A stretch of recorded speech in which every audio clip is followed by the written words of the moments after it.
So, you want to build a freight train, but there are so many options, you're just not sure where to start.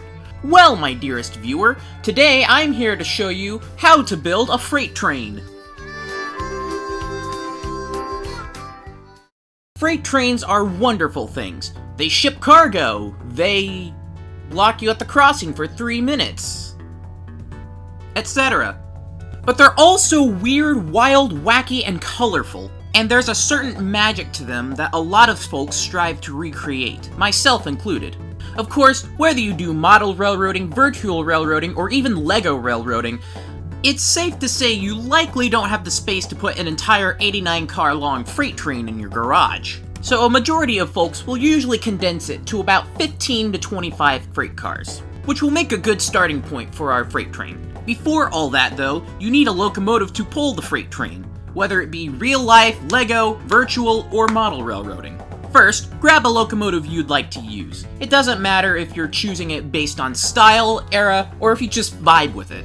Congratulations! You've completed step 1, making the actual freight train. In this day and age, we have plenty to select from for our freight trains. Unfortunately, this is a double-edged sword, as this might also prove overwhelming for our selections. Some people like to just take their freight cars and just place them in whatever the hell random assortment order they would like to, and that's perfectly fine.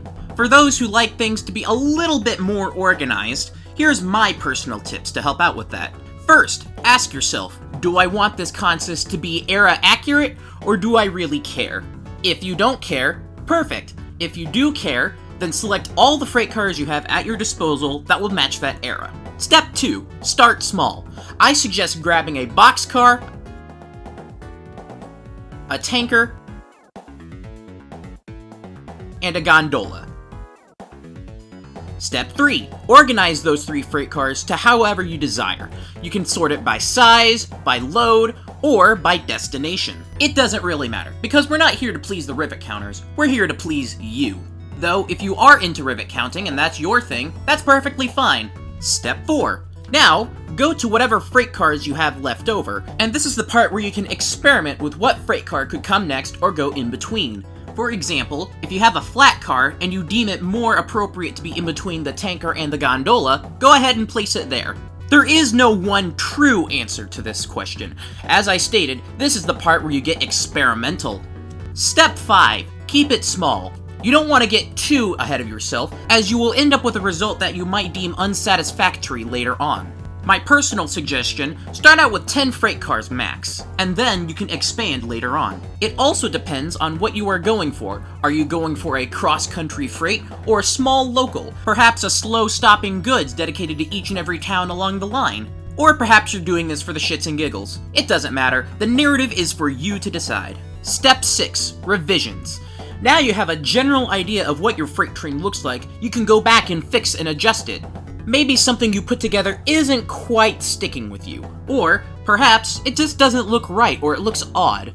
A common issue I've seen people deal with is certain freight cars just don't look right together, or they look too haphazardly placed, with no rhyme or reason to be there. My personal suggestion is try to group your freight cars by destination, where you imagine they would be going, dependent on their types, maybe their loads, their locales, or even just their general roads. And finally, you can't forget the caboose. Or EOT if you're doing this in the modern day. You don't have either, that's okay, that's what the imagination is for. And there you go, you have created a freight train.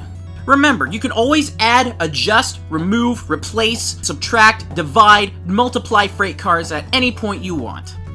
But remember this, when making trains, it's not about the process, it's about having fun doing so. Do whatever the hell makes you happy, and no one can take that away from you.